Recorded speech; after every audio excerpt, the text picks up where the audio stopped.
Hello. And welcome. Hello. From not the beach. Charlie Banner of Keating Chambers. I must say, I was desperately hoping I could get up to Melton in the East Riding of Yorkshire today. That's where I was planning, Chris. Paul was in on my secret. Sadly, it would have cost me a divorce. But it will happen. It's only a matter of time before I shall be broadcasting one of these from East Riding, and in particular Melton. Thank you all for joining us on our 15th episode of Have We Got Planning News for You, the final show of our first season. Before we proceed, the usual 3 reminders, just in case there are those watching who haven't recently. Firstly, weekly encouragement to you to make a donation to the NHS Combined Charities page, nhscharitiesttogether.co.uk, or a local charity of your choice. Secondly, please do keep the usual questions, comments and banter flowing. We've already had a number of comments on Chris's outdoor roving location. We've got Chris in stereo today, all the better, which is particularly hilarious. You look like like somebody in the Borrowers in the second. They've Honey, I Shrunk the Chris. Please do visit and follow our LinkedIn page as well as our website. We're about 30 follows off 2,000 follows on LinkedIn. So if there's any of you watching who haven't followed us, it'd be wonderful if we get over the 2,000 mark on our final day of our first season. As the flyer mentioned, we've got no special guests this week, as we thought it'd be nice to end our first series as we started back on the 23rd of April. How long ago that now seems, with just the 5 of us. As we predicted last week, there's been a splurge of activity in the planning world, in the courts, planning decisions, and of course, all those legislative changes, all of which we'll discuss during the course today. And that's before the long-awaited planning policy paper has been published, which it still hasn't been. Watch this space in that regard. So now it's time to introduce the panel. As I'm Charlie Banner, Keating Chambers. I'm currently in my chambers, and I'm drinking this. I think you can see this. This Andy Warhol Tate Modern Special Beer. I've got no particular reason for having it. I probably should look like that after 2 weeks of a young child, though thankfully Michael's sleeping at the moment very well, touch wood, so I don't. But I went to the excellent Andy Warhol exhibition at the Tate Modern in Bankside. I commend it to you. It's brilliant. Now reopen after having been shut for a very long period due to COVID. So if you're in or staying near London, do go and see that. It's called Death by Cheesecake. It looks disgusting, but actually tastes very nice. Mary, good afternoon. How are you? I'm fine, thank you. I'm in the woods in Wandsworth. My name's Mary. I'm a partner at Town Legal. And actually, I'm driving tonight. So unusually for me, there's a bit of outside interference here. Unusually for me, I'm on the wagon and I'm drinking water. For now. Paul. Yeah, hello Charlie. I'm currently in a car park just around the corner from where my wife has just had dental treatment, which is why I'm out and about. And I've driven to Handford Dean, where if you look behind you, you can see the sign up for the inquiry that David Elvin lost last year, just next to the site that I won. So that's why I've come here. And I'm drinking Buxton water, which is because I'm driving, obviously in the car, and also because of the 3 Secretary of State decisions today that were issued in relation to grant of housing within Amber Valley District. So cheers to Jenrick. And you managed to get another one of your victories in there first up, Paul, so you got your contractual right to mention your victory every week. Chris, the roving reporter, I don't know which Chris we should be looking at, the miniature version or the large one. It's brilliant. Where are you today? Somewhere very nice by the look of it. Oh, you muted yourself. Shit.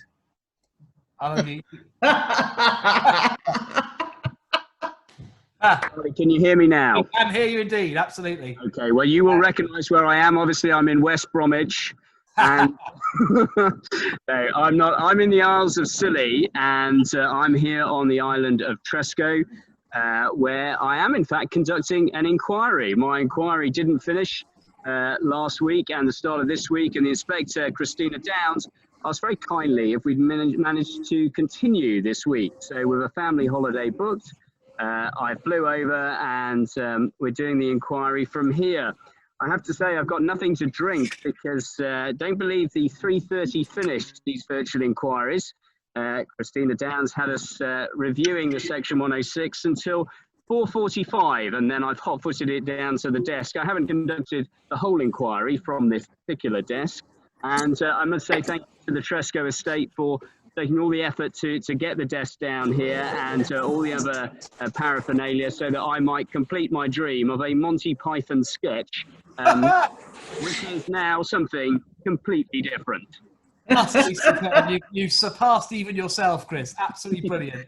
And Sasha, knock me down with the feather. You've actually changed your jacket for the first time. I have. I have got. Where is it? There we go. Look, the Samaritans. This is my cycle top, which Chris recognised. I haven't got a Scooby-Doo where I am. I'm somewhere in Devon. But I've spent all day trying to get here. I get here at 4:46 and my wife disappeared. So our marriage is probably over tonight. Heart failure. Anyway, I managed to get my computer going and I'm here having cycled 79 miles today and I'm dead. Wow, that's fantastic. Fantastic. You have a drink, you'll keel over. Well, good to see you. So impressed with what you've been doing. Now, without further ado, we've got so much to crack on with. Let's start. And we've got Court Case of the Week is our first slot, of which there are two this week. And the first one is Keeble End Green and Buckinghamshire Council, originally again Wickham Council, but then they got replaced by the Unitary Authority. I'm going to kick on this off on this one. This was a judgment of Mr. Justice Holgate, a characteristic tour de force running to some 50 pages. It was a challenge to by a local residents group to the Wickham local plan, which included a number of greenbelt releases. So yet again, a challenge to a greenbelt release local plan, if hot on the footsteps of the Lees challenge, Gilson and so on. The plan had been submitted prior to the 2018 framework, and therefore housing requirement was calculated by reference to OAN rather than the standard method. And the OAN was based upon the 2014 based Office of National Statistics, Population Projections and Household Projections.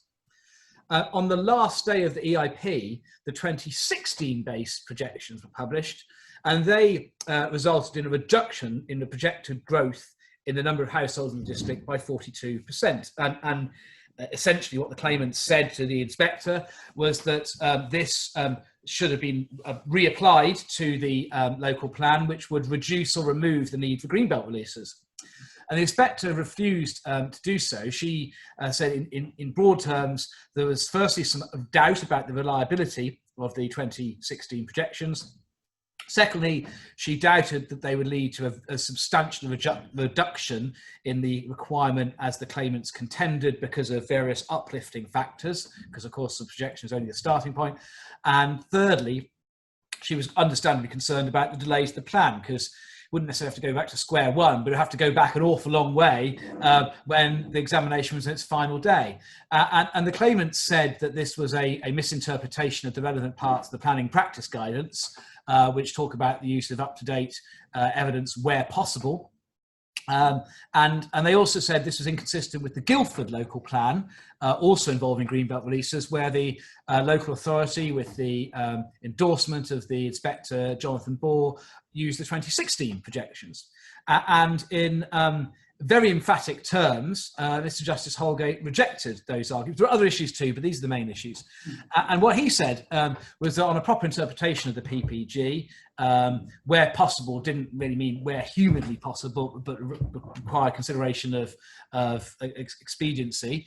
And he considered that the inspector had been perfectly entitled to have regard to the prospect of considerable delay to the plan's adoption, as well as the other factors that she did. And he also went on to say that the application of the PPG guidance about when there was a meaningful change that should be taken into account at the latter stages of the plan examination, that was a planning judgment capable of a range of different reasonable responses. And therefore, the fact that Guildford and the examining inspector of the Guildford plan had taken a different approach and they had applied the 2016 projections didn't compel Wickham to take that approach here.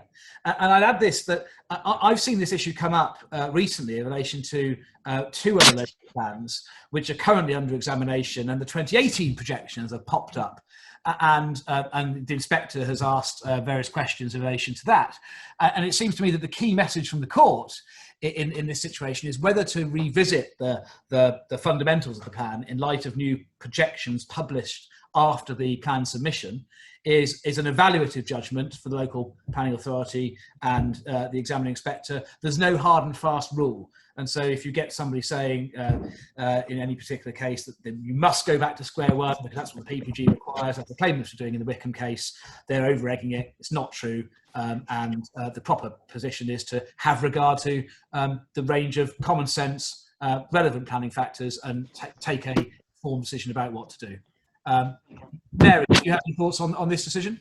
Yes, indeed, because I, like you, I'm in a similar position in the context now of several local plans I'm involved with where letters have gone out from the inspectors about the 2018 figures. What I think is quite interesting, just on a procedural point, is that this inspector asked council for their views. The council, in answering that question, referred to a statement from MHCLG and what they had to say about the question marks in relation to those 2016 figures. So there was a bit of information, if you like, that the council took into account, which they were perfectly entitled to take into account, and which in turn the inspector took into account. So one of my points is, would it be helpful for MHCLG to say something to the industry about the utility of the 2018 ONS figures? Because after all, those figures are not replicating the 2016 figures in terms of methodology. That's one point. And then also, just to note that I think in paragraph 146 of this very long judgment, there is a very useful summary of the principles that emerge from the Guildford case, otherwise known as Compton. So if anybody out there is looking for a good summary of the current state of the law on exceptional circumstances, I commend paragraph 146 of Holgate J's judgment. Thanks, Mary. We've got another case, the Walker and Bath, the North East Somerset Council case. Chris, you're going to lead that off. Before you do, we've got so many wonderful comments about, we should really have had a comment competition about your location. I can't refer to them all, but I think my favourite one is has Chris checked the tide table? I think if we drag this out for 2 or 3 hours, Chris, he'll be neck deep. But tempting though that is, we won't do that. Yeah, someone says Chris has gone to his tax haven in the Bahamas. Anyway, on that note, Chris, tell us about the Baines case. Would like to make clear that I pay all my taxes. Thank you very much. And can I also thank Mary's firm, because it was the fabulous Simon Ricketts who helped secure the helicopter service that reopened to get us to the islands and got me here in 15 minutes yesterday. 15 minutes to the Isles of Scilly. And thank you very much to Simon and to the estate that have set up that helicopter. I'm actually sat in the chair of Robert Dorian Smith's grandfather. They've brought a prestigious chair out so that I could sit on it. Anyway, I am meant to be talking about the law, so let me just talk briefly, if I may, about the case of Susan Walker and North East Somerset Council. Now, this is a challenge brought to the grant of planning permission, and the key issue that I want to talk about is the reasons challenge that was made to the inadequacy or complete absence of suitable reasons provided for the grant of planning permission. Now, there's no longer a statutory duty for that, as we know, but we've had various incursions into that principle, most obviously in the Supreme Court of the CPRE and Dover. This challenge was brought by Susan Walker, represented by the fabulous Nina Pindham, and Nina was assisted by Leanne Buckley-Thompson, both from my stable. And what they did was highlight the fact that there was absolutely no reasoning at all in this case for why the members rejected the officer's recommendation to refuse.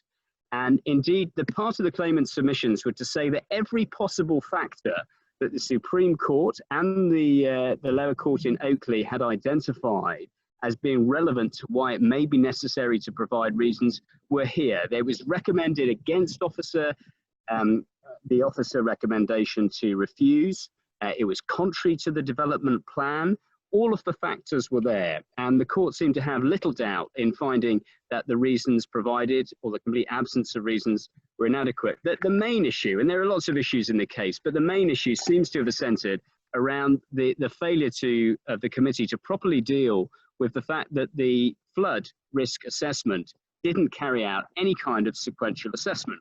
Now, the development was very popular locally. It was for a pub, and it was for a redevelopment of the pub to try and retain its presence in Bath, and was widely supported. There was a skittle alley that was listed that needed to be demolished, and 9 flats were the enabling development to try and deliver the preservation and restoration of the pub back to its use. And that's obviously what the members were focused on. But when it came to it, they didn't provide reasons for why they were granting planning permission, and in particular in relation to the sequential assessment for flood risk. And what the court had to say is very interesting. It picks up, as often is the case, and has been talked about by Mary, when another court case follows an earlier one. Sometimes you get the principles distilled and you get an idea of what the courts think are really important. And in this case, the first ground was that the committee, on behalf of the council, erred in law in failing to provide sufficient reasons for granting planning permission, having departed from the officer's recommendation that the development fails the sequential test in respect to flood risk assessment and contrary to the placemaking plan policy 5. And what the courts what the court said here was that they accepted the submission that although Oakley, which was another of these cases about reasons, was a case in the Greenbelt, the approach adopted by the court was not limited to Greenbelt cases. And the same applies to the approach that was adopted in the CPRE challenge in Dover. There isn't a limited list, and therefore the courts will scrutinise whether there are relevant reasons why reasons should be provided. And the particularly strong reasons, or sufficiently strong accumulation of reasons of particular force, the court said at paragraph 68, for concluding that those reasons should be given as existed in Oakley, is not a minimum standard. You don't have to hit those particular points. And what I think we're seeing is the emergence of a very strong common law principle where reasons really are going to need to be given in situations where members overturn the officer's recommendation to refuse. And that gives rise to lots of problems for planning committees up and down the country and the officers advising them, because it's not clear now when you are meant to provide reasons. It certainly isn't just Greenbelt or very specific cases, and the consequence of which I think is that really we may have to move to a situation where we revert back to reasons needing to be provided. There's lots more to talk about in this case, but I need to top up my time. Keep your seat on, Chris. Mary, back to you for some comments on this one. Yeah, yes, several things. First of all, this is another example actually of a council conceding and a landowner not. And I think the other thing to say is that I would draw a distinction between cases like Greenbelt and where you are in a flood risk, a high flood risk, and compliance with the sequential test is required, because in those cases the NPPF effectively mandates you not to grant permission in certain circumstances. And because here the officer report was recommending, it's just interesting that the reasons the reasons challenged, the council thought the reasons challenged was strong, and indeed they were right to concede. Mm. Thanks, Mary. We're now going to move to the government and PINS decisions of the week. I say the word government decidedly because the first decision is the decision of the Welsh ministers. If there are two surefire themes about We Got Planning News for You. One, I mispronounce every word that's capable of being mispronounced. So I'm not even going to remotely try and pronounce the Welsh name of this power plant appeal. And the second rule is that Paul always talks about his victories, but that rule is accepted unless you've changed your name, Paul, you weren't actually involved in this case. So Paul, tell us how this word is pronounced and what the decision was about. Well, diolch, Charlie, and Pnawn da to all our Welsh viewers. This is a case involving land north of Llyndrau Road in Pennycoed. It's a written reps NSIP case, which was decided by Welsh ministers on the 23rd of July, and essentially gives consent for a number of gas-powered generators, to act as an emergency backup to the Welsh grid. It's a fairly straightforward NSIP case, but there are a couple of features to it that I think are really quite genuinely interesting. The first of which is it's a decision for comparatively large-scale energy generation for 25 years on greenfield land close to residential properties, but it's considered to have a mitigated landscape effect. In other words, the landscape is mitigated down to minimal, which, having had a quick look on the website, is a surprising conclusion, but it's all about the relationship of the generators to the existing development. So it's interesting as an approach, which certainly I'll be using in future. Next point in relation to it is how important need was in the overall planning balance. A need to create an emergency backup to the existing generating capacity was considered to in effect trump other elements. There's an interesting reference in terms of Welsh guidance about best and most versatile land being overriding, but my absolute favourite part of this decision is that it marks what I think is a high watermark for Welsh planning policy being distinct from English. When I started, my very first solo local planning inquiry was for Allen and Deeside, and in that, the only difference in guidance between Wales and England was there was a Welsh version of PPG 3, which had a reference to executive homes in the valleys. But other than that, PPG 3 was exactly the same. On this decision, the inspector extensively referenced national guidance in terms of the NPPS on energy generation,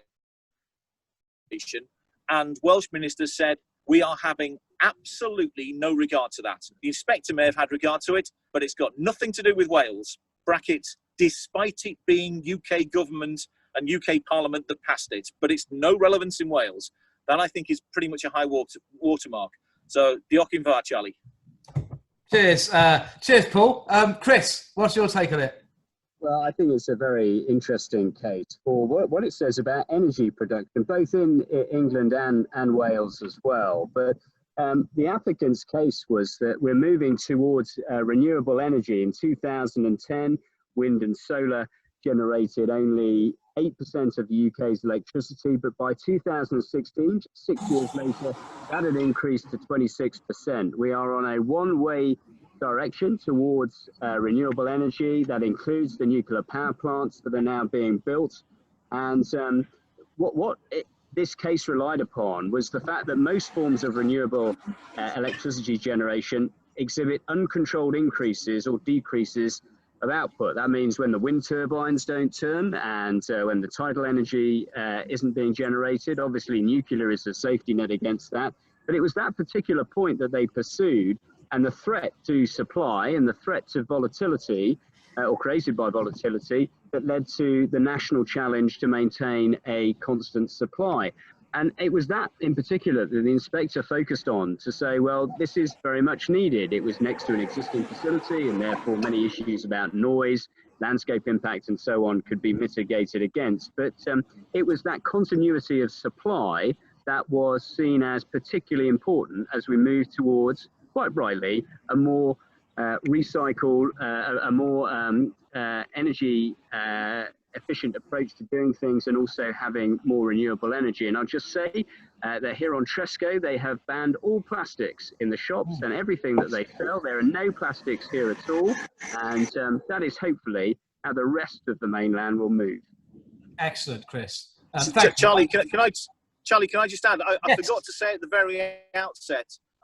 There's also a Next behind me. I got consent for a Marks and Spencer's over there. I got consent for a Jones Home Scheme over there. I got consent for. Stop bragging! Stop bragging! Shall I take you on a tour?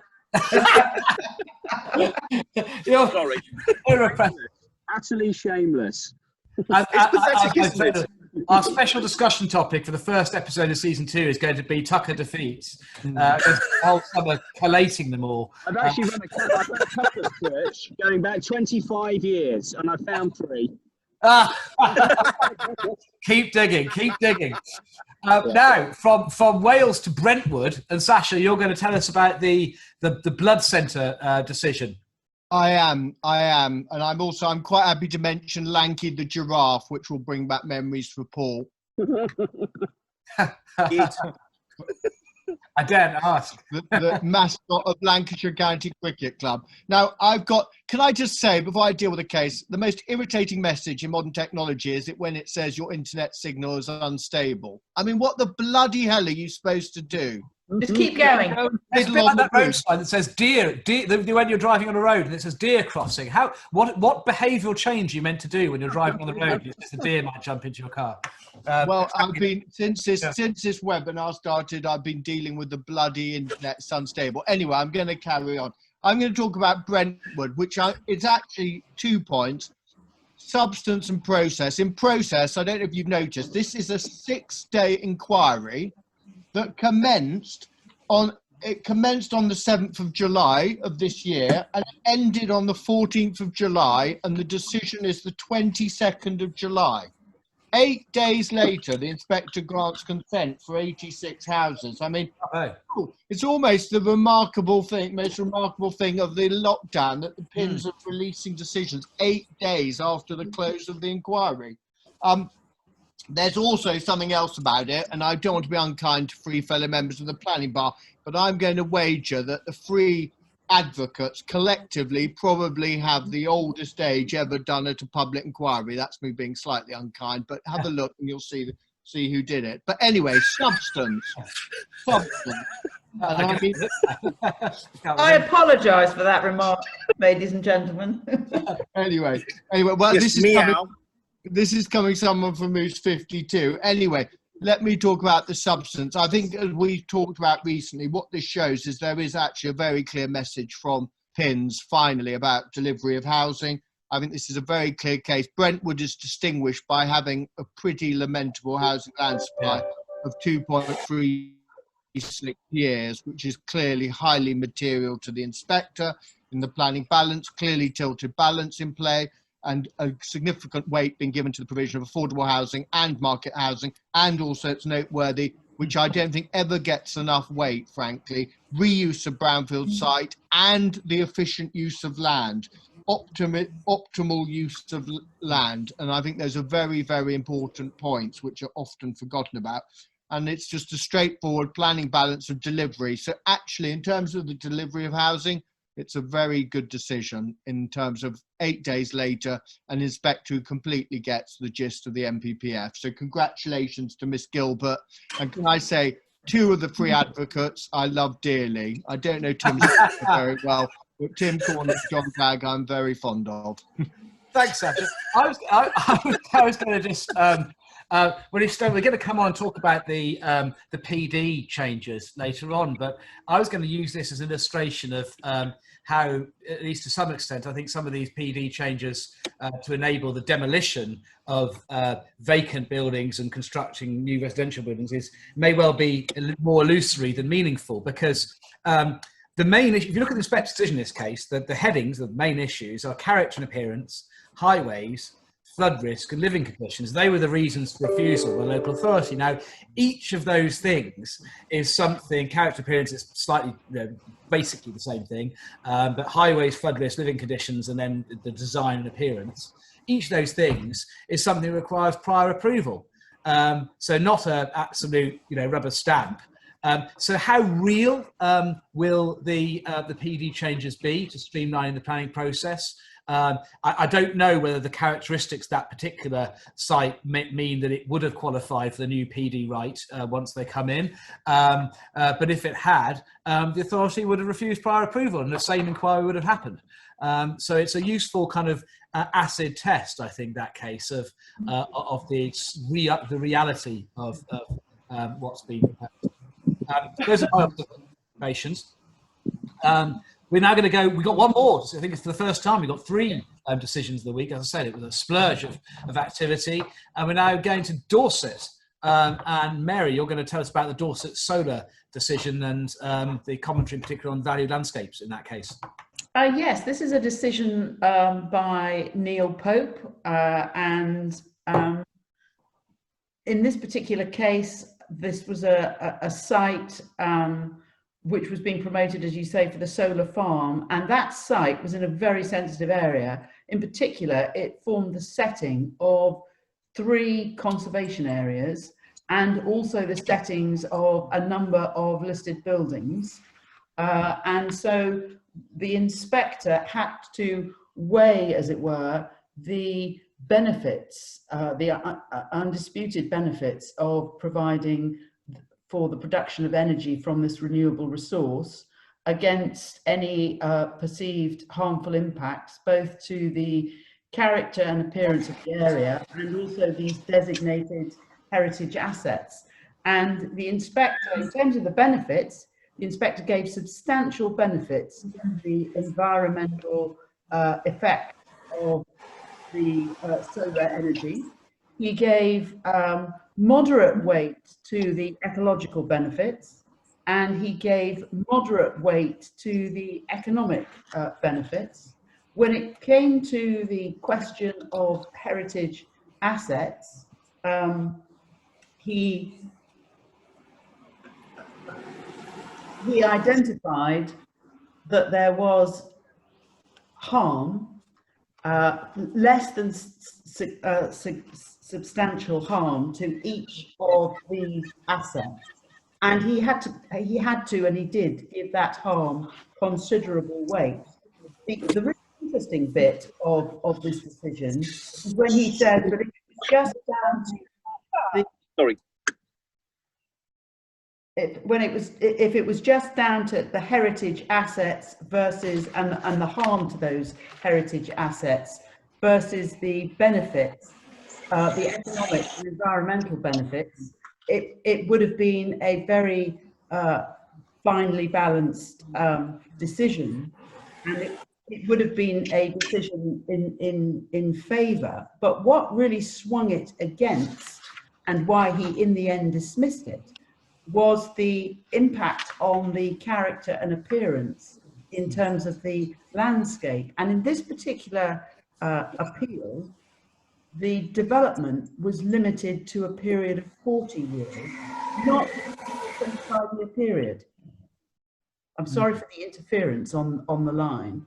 And because effectively of that period of 40 years, he took the view that the harm that he identified in terms of the harm to the valued landscapes carried considerable weight in the overall planning balance. And that really swung it, I'm afraid, and resulted in the appeal being dismissed. Thanks, Mary. Sasha, what's your take on it? Well, before my take on it, I'm just worried if Paul's met an old girlfriend who's in the car park. Someone a doorstepping him. Just to be clear, my wife's in the front. He's being stalked. Oh, okay. Well, she's obviously can't think about such matters. My take on this case, again, I did want to say it's noteworthy that Neil Pope carried out his site visit on the 15th of January, sorry, 15th of July, and again, the decision was the 23rd of July. So really quick decisions being reached on considerations of this kind.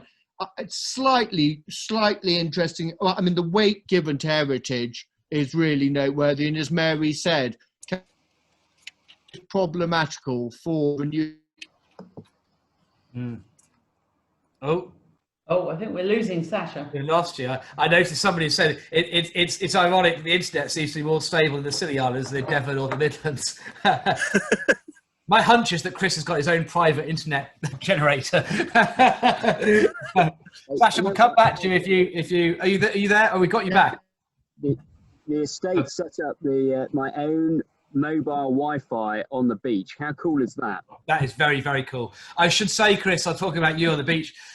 Somebody has, we're not allowed to say names, so the GDPR police will come and take me away and lock me up in The Hague. But somebody has said, is your finale, your goodbye to this season at the end of this episode, going to be you stripping down to your Speedos and running into the sea? Well, yeah, I know exactly who's asked that, and I know exactly how why he said that. But if I do that, I would lose all professional reputation if I haven't already. Can we have an editorial meeting before that happens, please? There's 200 quid going for charity of your choice if you do, certainly from me. Somebody else, a good friend of mine, has just said, and I think we ought to just note that the GESP, the Greater Exeter Strategic Plan, I think if I've got the abbreviation right, the GESP looks like it's in trouble.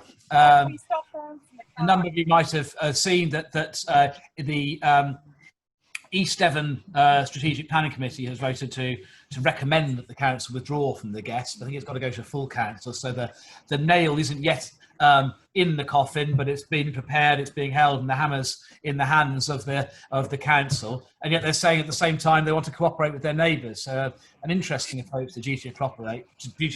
They want to cooperate without cooperating. Charlie, doesn't that sound just like South Oxfordshire, who wanted to have their cake and eat it? And I'm afraid that looks like it's going the same way as the West of England plan around Bristol. These strategic plans are struggling, aren't they?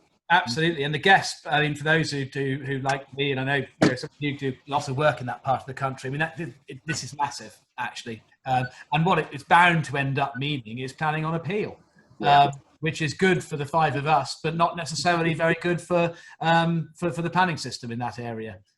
So thanks to the person who mentioned that, and it may be that we'll come back to that in series 2 once there's more news in relation to it. Let's move on, and we've now completed the tour of the splurge of decisions and court cases, and we move on to the legislative changes, the use classes order and the PD rights. And Mary, you're going to kick us off with Class E and the other amendments to the use classes order. Indeed. So let me just set the scene a little. On the 31st of August, we have at 9 a.m. on the 31st of August, we have the first Town and Country Planning General Permitted Development Order Amendment coming into force. And then we have a second one coming into force an hour later at 10 a.m. Isn't that curious? And then on the 1st of September, we have the amendments to the use classes regulations coming into force. So there's a lot happening. And I'm just going to start with the first of those general permitted development orders. And the first of those is focusing in particular on upward extensions to buildings. And it's introducing a new permitted development right to allow existing houses to be extended to provide more living space by constructing additional stories, and the construction of additional stories on freestanding blocks and buildings in a terrace that are houses, or are in certain commercial uses and in mixed uses with an element of housing to create additional self-contained houses. So the first of the changes is to facilitate more, in theory, more residential development. But the second change to the PD is one which also allows for the demolition of certain buildings to be replaced by new homes. But I think by far the most far-reaching in potentially in practice is the use class regulations, and in particular, what we see there is the introduction of this new Class E. So there is going to be a new commercial, business and service class. And I just want to pause and remind everybody, particularly as I suspect that the majority of our readers, our listeners, I shouldn't say readers, the majority of our listeners are planners. I think we do need to remember this very important point, that planning control is only one of the regimes that control the use of buildings. Many of your clients may come to you over the next days and weeks seeking your advice about the changes to the use class order. Do remember that many of them will have leases, and that those leases will have user clauses.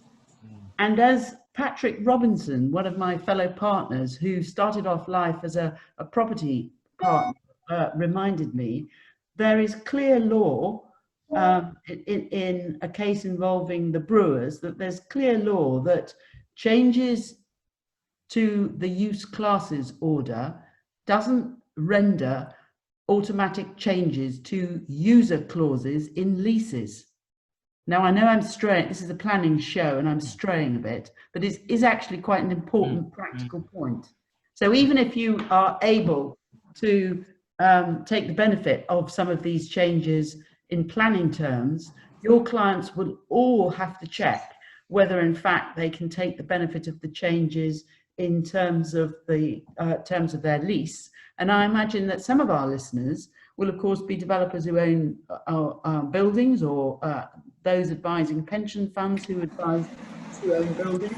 That's just another really practical thing. But to come back to the changes themselves, it's worth just mentioning the government's explanation for all of this, because the government's explanation is that the new Class E allows a mix of uses to reflect changing retail and business models. And it's recognizing also that a building might be used for a number of uses over the course of a day and a night. So it's designed to facilitate these changes in a more flexible way, thus giving businesses greater freedom, and one hopes helping everyone to pick up after the current difficulties that we find ourselves in. So I digress a little, but the first point is that we've got this new Class E, and it incorporates Class A, A1, A2, A3, and B1.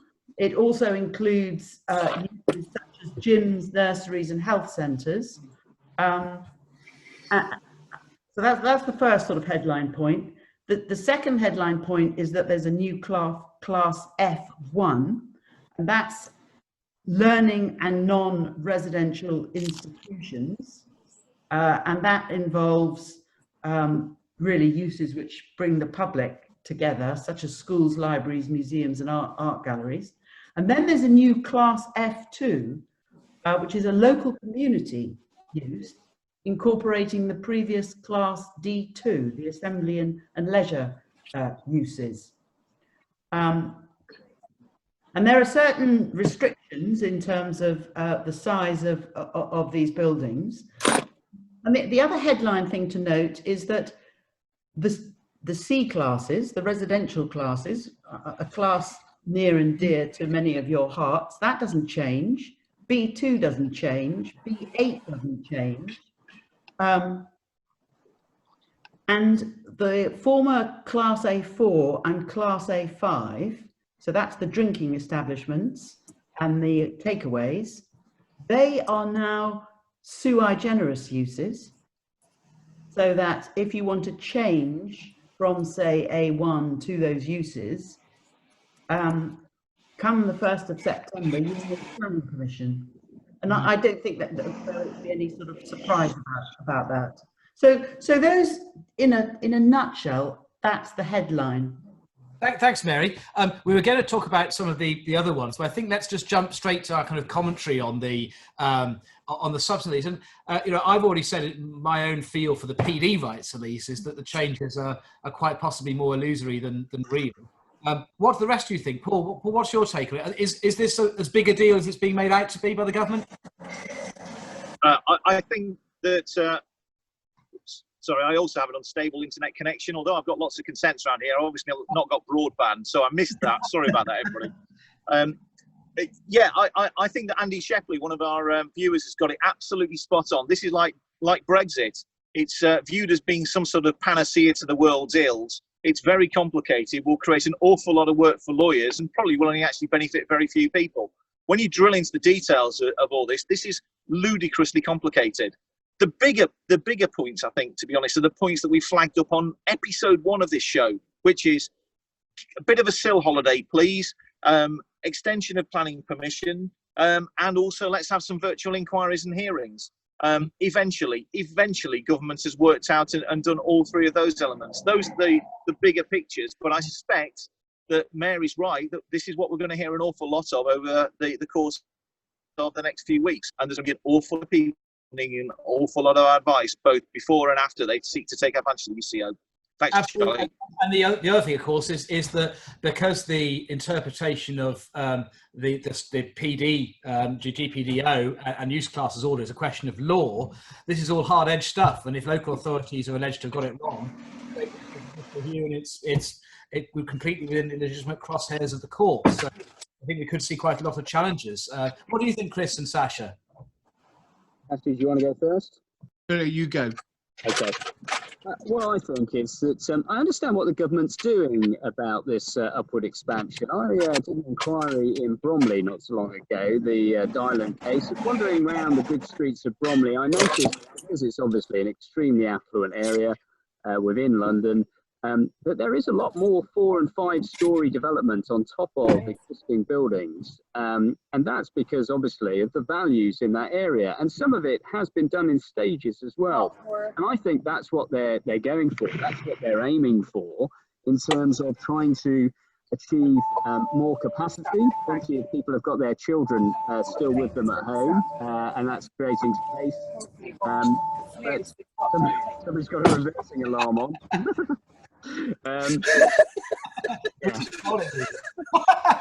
Paul, can I encourage you not to broadcast in future from car parks? It just says all the wrong things. Can I? I think the real issue, the real big excitement is around the use classes order. I think that's hugely significant, and I don't honestly think the government has thought through all the implications of that. Lots of people have commented about this. Lots of people have said, what are the implications? I think that's going to unravel and create lots and lots of complications, but it's certainly very, very dramatic. There's no 2 ways about it. But also, I think, given where we are and given the accelerated demise of the high street, I think entirely necessary. So whilst it is a bit frightening and it is very brave, I think it has been the right thing to do. Thanks, Chris. Sash? Well, I'm going to reverse my position that I took with Sue 2 weeks ago.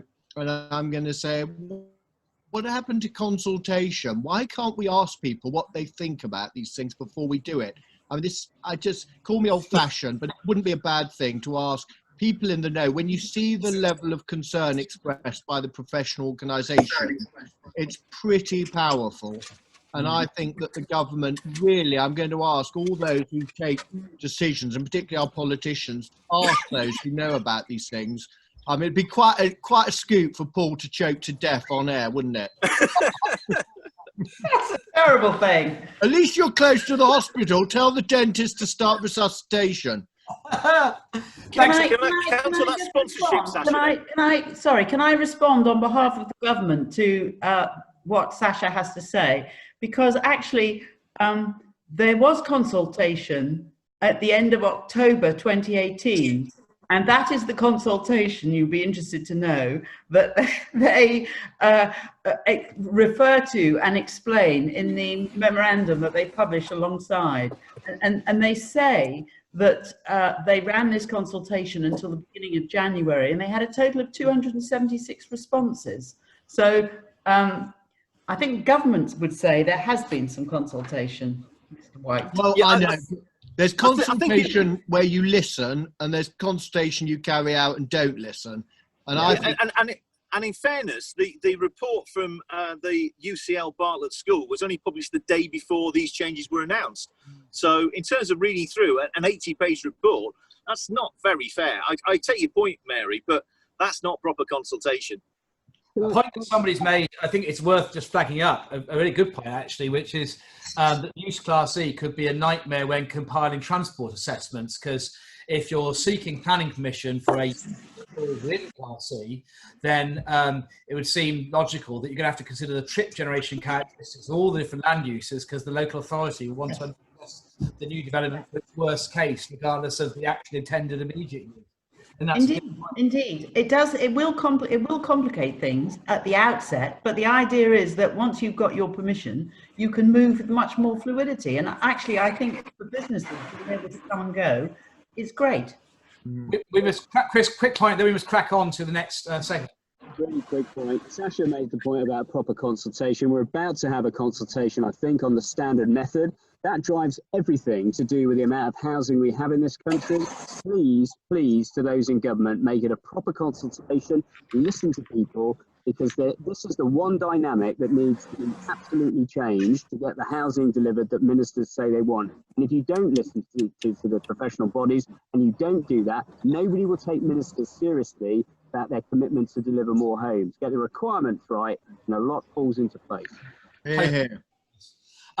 Champion of the week. I'm going to deal with this. I've thought long and hard about this. I was very tempted to say nominate as the champion of the week the chap who walked down Oxford Street wearing nothing but a face mask. Oh my God! Face mask on his face.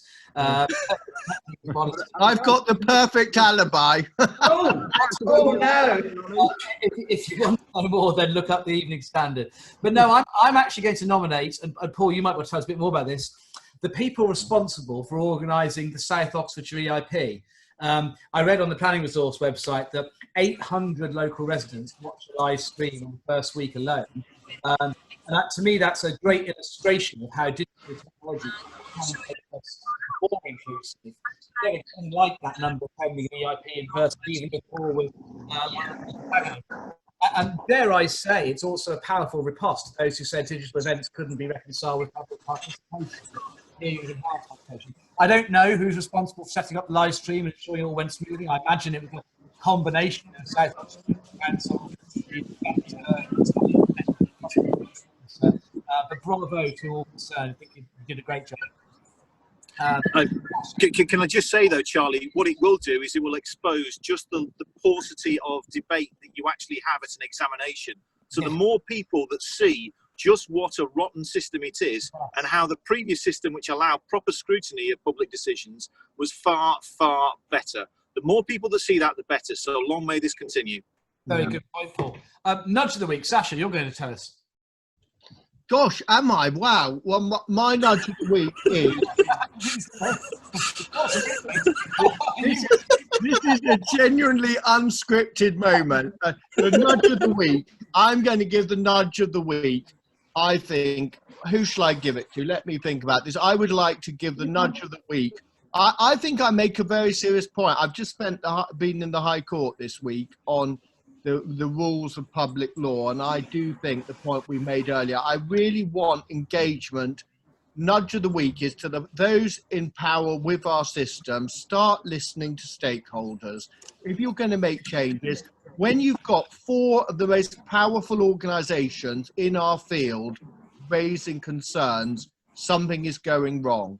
And listen to that collective wisdom. So stop using the planning system as a political football and listen to people with the knowledge to tell you what's right or wrong.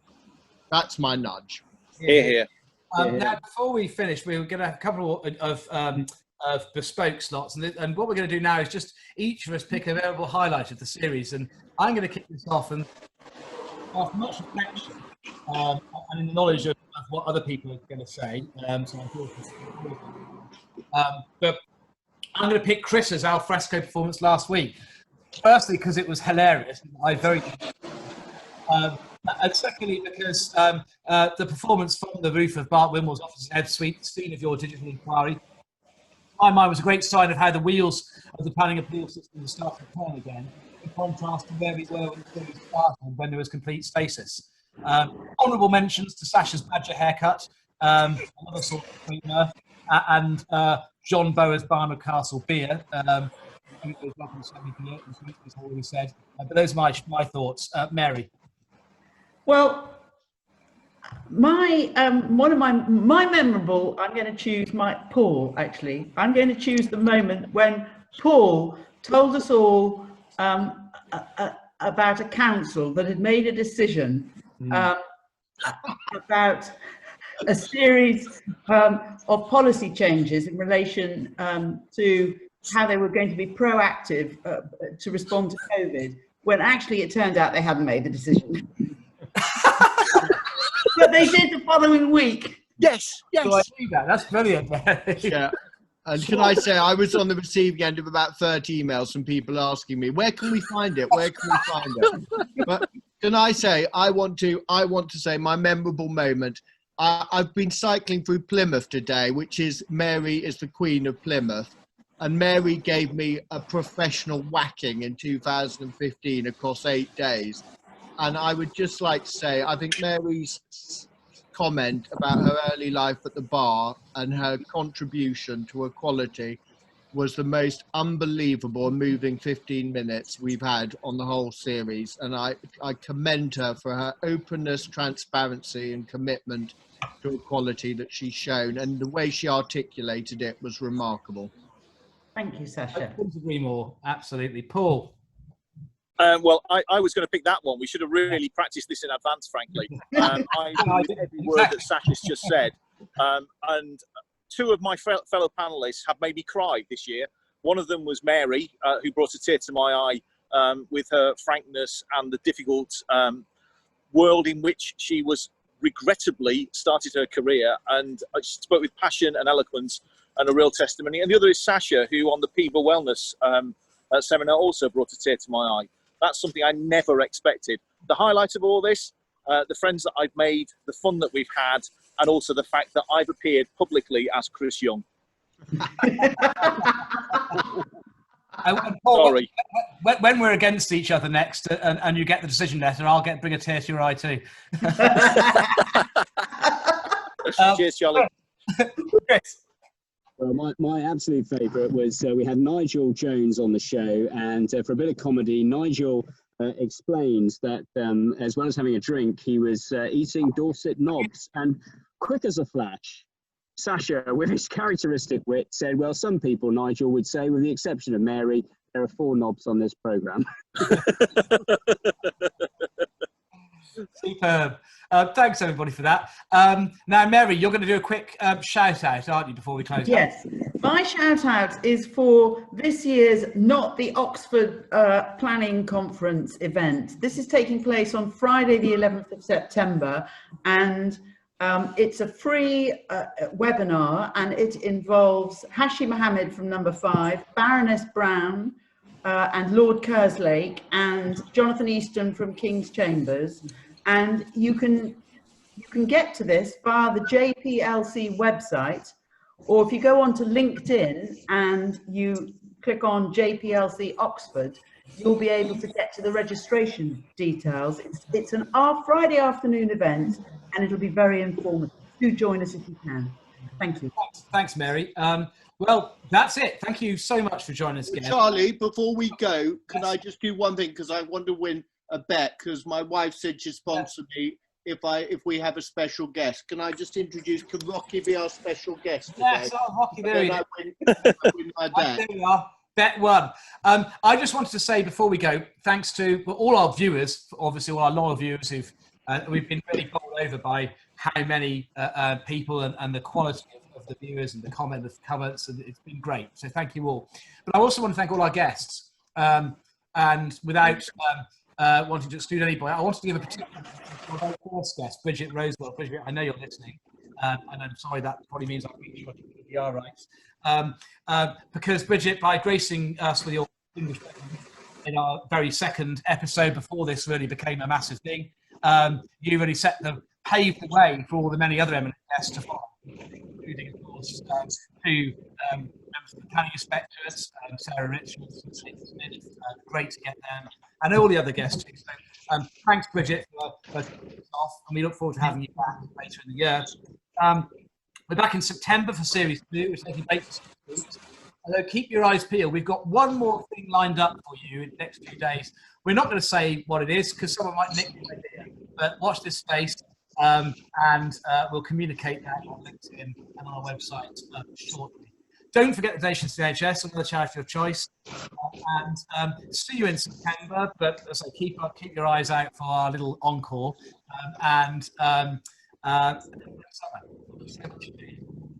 cheers. Cheers. Cheers.